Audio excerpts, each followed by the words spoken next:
all the criticism right now of Reza Pahlavi, you know, what I've been saying lately, I've gotten the most weirdest calls, people all the way up from the White House to people who are against it, for it, meetings. Hey, I want to have flying. I want to have a conference. Can we have the meeting? All this stuff, right? He's our guy. He's our guy. Okay? Rob, do you have this clip of one guy that posted stuff? I'm trying to see if I have it. I can't even find it.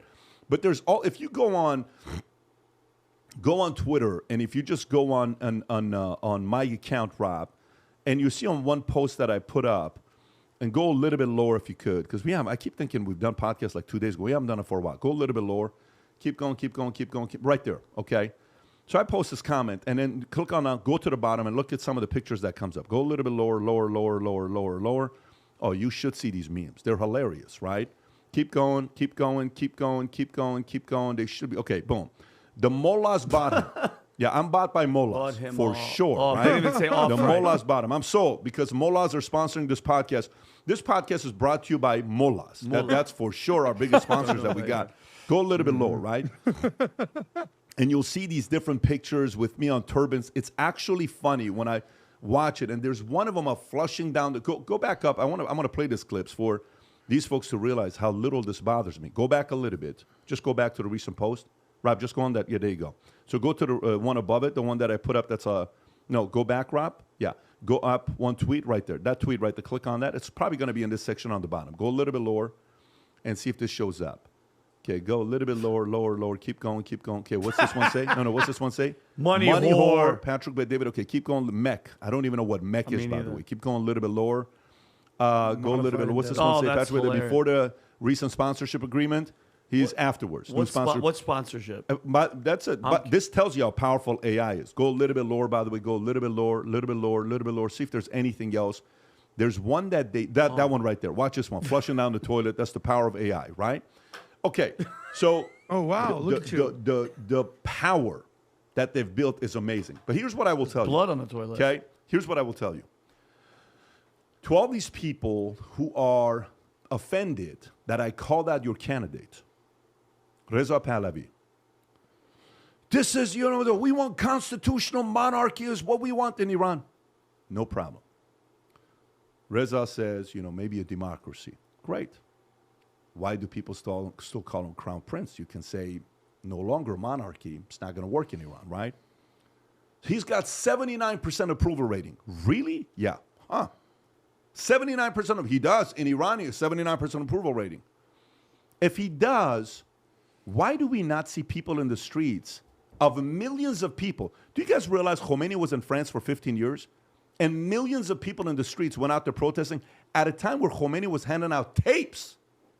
You got YouTube, X, videos go viral much faster. He did it with tapes.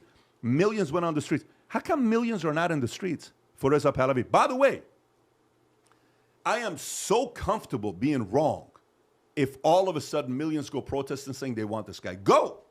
Let me challenge you. Go do it. That's not how it works. What a cold-hearted person you are. No.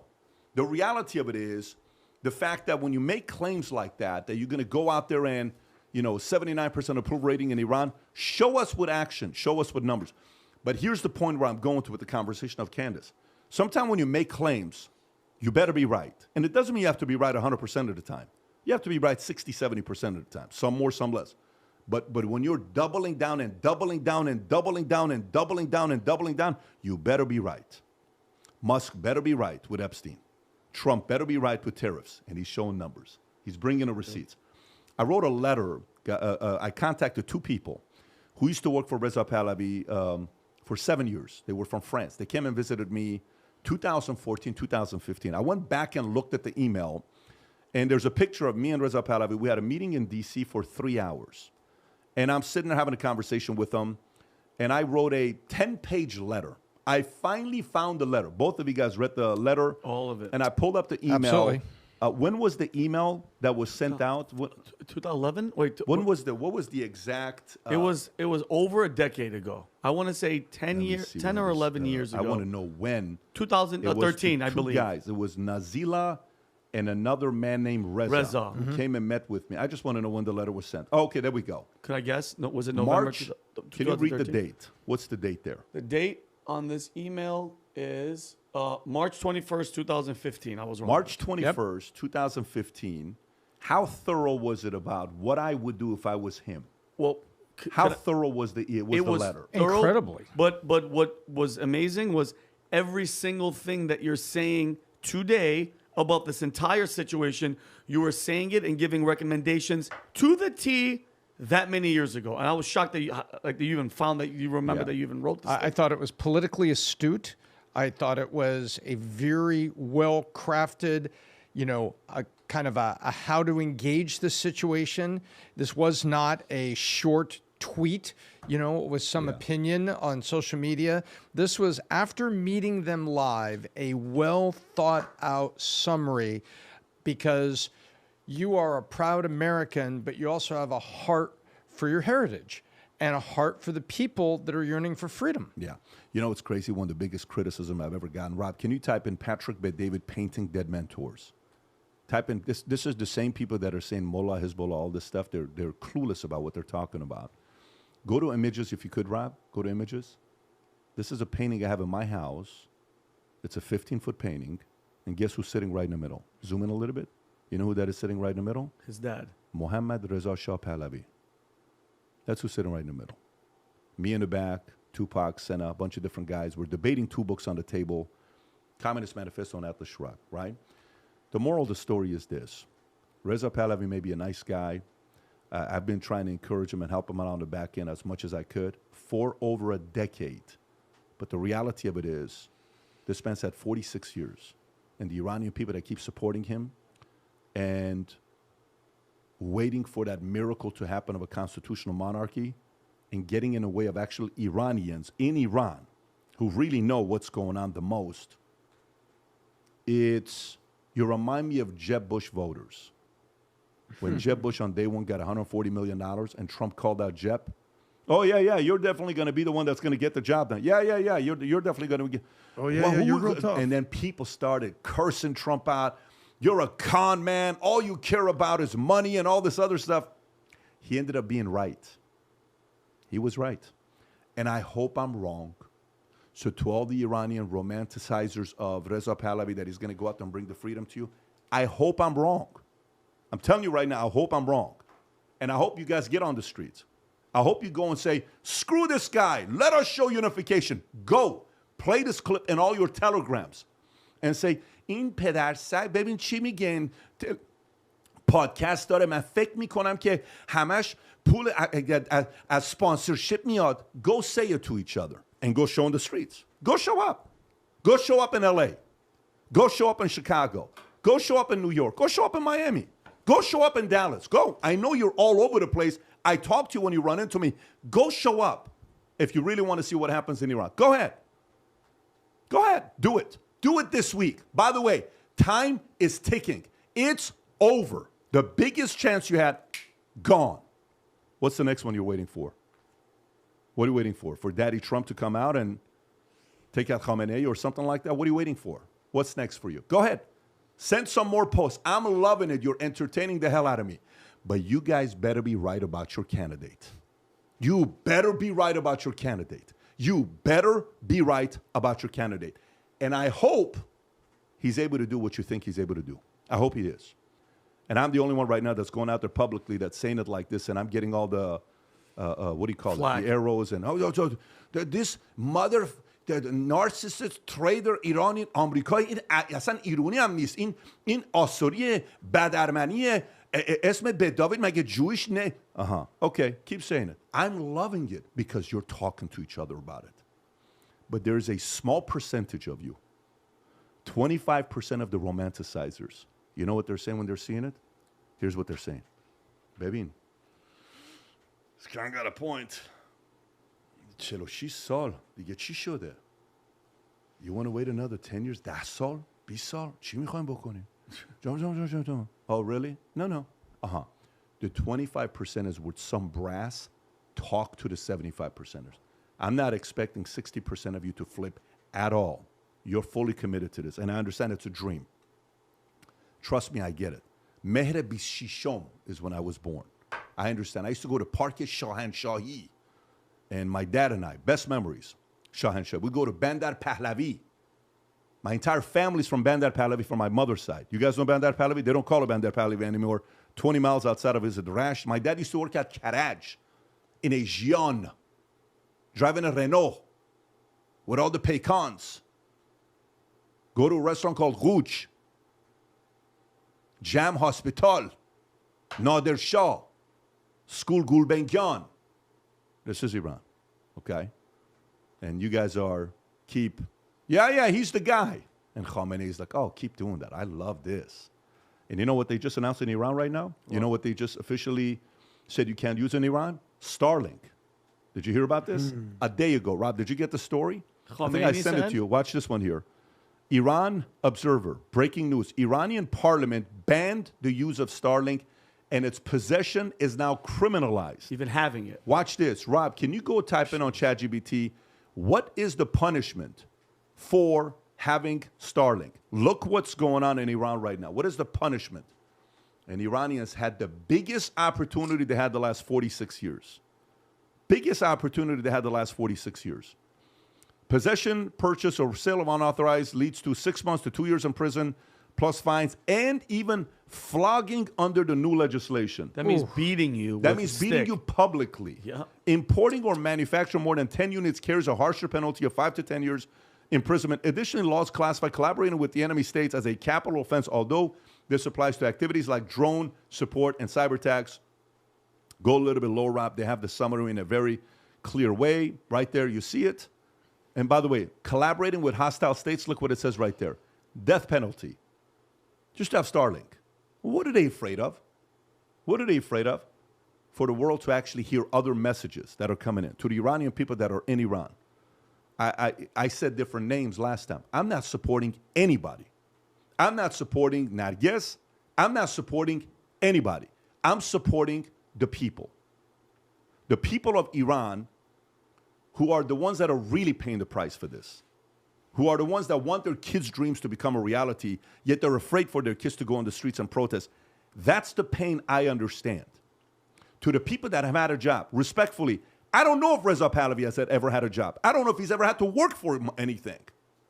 Nice guy, but it's a very different lifestyle. He doesn't relate to the average person in Iran that's gone through challenges to get a job and make money. I'm getting a little bit tougher here because I'm seeing how the response is being as well. And I'm not a guy that's going to be sitting here scared. Oh, my God, keep your mouth shut, you mother, does nothing to me. Nothing. And eventually, either you're going to be right or I'm going to be right. The difference is I'm very comfortable being wrong. But I in this entire instance, my care isn't for Iranians living outside of Iran. My care isn't for Iranians living in Australia. My biggest sympathy goes to the Iranians living in Iran who are going through this right now. That's hard. That's annoying. I lived in Iran 11 years. I've said this many times. I don't want to sound like a broken record. After the revolution till 1989. It sucks. It's tough. Your mom, your dad, they're scared. It's very challenging. It's different. I sympathize with the Iranian people. And there's enough. You know what happens, Vinny, when a person can't dream anymore? You know why my fire comes from where it comes from? I got 4 kids.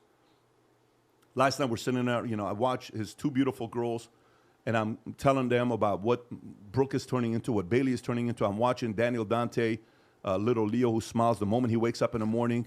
Even the Ethan and Gabriel that are here. This is our family. My nephew, my niece, Sean and Grace, whom I love, absolutely love them. I'm so proud of them. That's what I think about. I want their dreams to become a reality. When I'm seeing Rob posting videos when he's out there in New York with his son with awesome hair. Rob and his son have the same identical hair. I love seeing the fact that Rob is able to sell the dream to these guys. It excites me. I get excited about that. Can you imagine how many kids in Iran, they have a dream, they can't have it? Are you like, as a parent, you know how painful that is? 92 million, of which what percentage are parents? Say 30%. You mean to tell me as a parent I have to look at my kid and say, son, that dream of yours cannot become a reality? I can't do that. That's what hurts me. And I'm not okay with that. And for me, for somebody to sit there and keep campaigning and not providing results, stop it already. Stop it. No company keeps a CEO over and over again and they keep saying, this year we're going to provide results. This year we're going to provide results. No, you're either fired or go be an advisor. Make up your mind of what you want to do. Step aside, because the most important people here aren't the ones that are showing up and they're doing fundraising, and then you know you have sanctions, so you can't send money to Iran. The people that are really paying the price for this are the Iranian people that live in Iran. I'm going to stop on this one and move on. But all I'm saying to you is, the reality, this whole thing got started with Candace. And some of the people are saying, ما Donald Trump to آمریکا نمیخوایم برای اینکه Donald Trump is a con man real estate agent that is never going to be welcome in America. You are lucky if you had a Donald Trump in America, in Iran. You would be lucky if you had Donald Trump in Iran. Somebody who has a backbone to fight. You'd be the luckiest people if you had Donald Trump in Iran. And I know, trust me, I know a lot of the Iranian leftists who are Mossadegh and Reza Pahlavi was a terrible man and he's not his father Reza Khan and all this other. I get it. I get that community as well that want to, bring together all the Iranian liberal Hollywood leftists and, go and do their own things and they're going to just strengthen the Hezbollahs. I understand that as well. I understand all the arguments. But the world will be a better place if Iran was at peace, growing, open economy, law and order, the right constitution, people can dream, they can travel, they get along with their neighbors, the world will be a better place. And sometimes in life we're wrong, and I'm very comfortable being wrong. I say this to my kids, to my wife, to the people I work with. Sometimes you think you have a decision that's going to be the right thing to do, and long term it ends up hurting a lot of different people. In this instance, the people that matter the most are the parents and the families that are living in Iran. Anyways, I just wanted to get that. Adam. Well, just number one, respect for you just putting in how you feel out there. If there's anything you can say about PBD, he's going to let you know exactly how he feels. Like it or not, that's how PBD feels. And we see that in private conversations as well as publicly. Just real quick, if I can put a ribbon on this whole conversation, because it started with Candace. And it went to this conversation about Shah Reza Pahlavi. But to use your analogy, you called it being on tilt, right? There's another term about don't throw good money after bad money. And if you see what's happening in Iran right now, this is why I think that the Iranian people in Iran have a matter of weeks to basically figure this out, is because how much money just went down the tubes in terms of ROI and bad investments when the Iran nuclear capabilities just went up in smoke? How much money? They're saying over $1 trillion. So if you're a company and you're putting in seed capital, you're private equity, and you're an angel investor, you say, all right, guys, we're going to have a good ROI. We want to get 10%, 20%, 50%. We're going to have a return on our investment. Iran just spent how many years? 2 decades building up their nuclear capabilities, and it all just went up in smoke. And now what they're doing is essentially doubling down on the threats and still talking trash and also still saying that they're going to rebuild their nuclear program. They're saying no Starlink. What's the prison that they talk about in PBD where all the dissidents go to? This Evan prison or something? Evan prison, yes. By the way, you they're heard about what saying happened. There's this, there's like purge of Evan prison.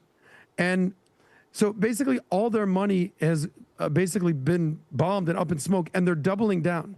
So speaking of doubling down, just to kind of put this all together, Candace, when she's talking about, certain critiques of Israel, AIPAC has too much control. You know what? Maybe she's right. I don't understand what we're doing. Maybe Bibi Netanyahu has a little too much influence over Congress. Well, maybe she's right. But where you run into a problem is where she is exactly right now. Like the poll about how Gen Z, a weird number, support Iran versus Israel. Where you run into this problem is when there's a clear distinction of what's right and wrong. So, for example, I don't know, Israel, Palestinians, I don't know who's right, who's wrong. When it comes to Israel and Iran, there's no debate here. There's one that says they love America and the one that says death to America. You see all over the internet now, there's this song, bomb, bomb, bomb, bomb, bomb, Iran, bomb, bomb, bomb, bomb, bomb, Iran. Have you heard this? Have you guys heard this song? No. So they keep saying, like the Beach Boys song, from Barbara Ann, Got it. Bomb Iran. All right, do you think that's a new song? They made, want to know when they made that song? In 1980, during the hostage crisis, under Jimmy Carter. Was it not under PBD, under Carter? Yes. So this is all coming back full circle to recognize Iran is America's enemy. And whether you like Israel or not, they're America's ally. So when you have 22% of Gen Z that thinks Iran is a better friend to America than Israel versus 41%, what the hell are we doing? But here's my biggest problem. Gen Z, Iran, favor Iran, 22%. Israel, 41%. Unsure, 37%. I'm not mad at the people that love Iran. I'm not upset with people who love Israel. You live in America, and you're unsure who's our ally and who's our enemy, Israel and Iran. This is why I'm not joking when I say that Gen Z needs re-education camps, because they're ending up hating in America, and then you have a guy like Zoran Mondani become the mayor of New York City. It's a bizarre world right now. Here's what's great about time, okay? Here's what's great about time. Time reveals everything. Okay? Yesterday we're talking, and this is a question for everybody to be thinking about. How long do you think you can be manipulated? 1 day? 1 month? Who's capable of being manipulated? 100% of us are all capable of being manipulated. But maybe for a day, maybe for a month. You're in a relationship. I would never do anything with him. We just went to Vegas because he's my best friend. I even think he's gay. You go to Vegas 6 times in 6 months, and then you eventually realize the dude is not gay. But you eventually figure it out. Manipulated for a month, 6 months, a year, 5 years, 10 years. Some people even manipulated for 50, 60 years. The feminist movement, there's a lot of 70-year-olds in the world that don't have any kids, never been married because they bought into the feminist movement. And regret They're it. miserable today. And what's that, Tom? Regret it. And regret it, yeah. That's manipulation. So everything that's going on today, time is going to tell what part of it was right. Guy asked me a question this morning. Well, let me tell you what's going on with Israel and all. And the reason why they don't like Bibi and all this, I said, listen, I get that. You have to also realize, dude, you don't walk on water. There's a lot of bad things that you guys did, the mistakes that you made, that you can't claim you're the best intelligence and at the same time screwed up royally the way that you have. But at the same time, that doesn't mean all of it goes 100% against those guys. Anyways, by the way, when you're talking about the Evin prison, I thought you were going in the direction where the Evin prison's director, Hedayatollah Farzadi, fled the actual prison while the attacks were being made because somebody called him, and he was like on the run. I don't know if you guys saw this one or not. Is that the one, Rob, the story? Yep. Yeah, so that's a whole different thing. We don't need to get into it, but this guy ran off because somebody told him about his sons and what's going on with that. I think it was Israel that called him. Yeah, I thought Israel called him and said, you have like 10 minutes to vacate the premises. We're going to blow you up. Yes, I thought and he that's took the opportunity. Direction you were going. The range of people that follow The Future Looks Bright, it's absolutely amazing. Seeing people in airports wearing Angry Patriot gear, Future Looks Bright gear, all over the place. Exciting times. And it's 4th of July, and we love America, and we love freedom. And if you do as well, you love the brand, Vitamin, you love America, you believe in Future Looks Bright, this is a way for you to support your brands. This is why we don't take sponsorship money. We do it through the businesses that we run. And by the way, we are shameless capitalists. We don't hide it. We believe in capitalism. We believe this is the way to make the money so you don't have to go in, have to be loyal to somebody that's giving you money. Our loyalty is to you. We talk to you raw, open. And if you like it, you don't like it, great. You get to connect us and say, Pat, I disagree with you. I can't believe you said this. And if you agree, great. We talk about it as well. So this weekend, 4th of July, we have a blowout sale up to 60%. On top of that, we have the women's line that also came out. Rob, if you go to the website, there's a women's line as well that we have out there. If you go on the collection and you go to ladies collection, ladies, you ask for it. We now have some gear. A big influence of this is Jennifer Beddavid, who said, we need to get some ladies gear. Future Looks Bright. I will also give a shout out to Kim, because Kim's been telling me that she wears the short sleeves when she goes golfing. So thank Jen and Kim for a lot of this. So anybody that places an order over $400 of merch, myself, Vinny, and Tom will be FaceTiming you. And I swear to God, if anybody decides to return anything, Adam will be FaceTiming you. Yes. It's true. He already volunteered for that, so we appreciate Adam's support for doing that. He's the best retention guy we have in the company. But $400 will be FaceTiming you guys to Don't talk make to me you. Come over to your house. And he will, buddy. He will. I will. All right. Go to vtmerch.com. Place your order if you believe Future Looks Bright. Get some of the gear. Sport it everywhere you go. If you enjoyed this video, you want to watch more videos like this, click here. And if you want to watch the entire podcast, click here.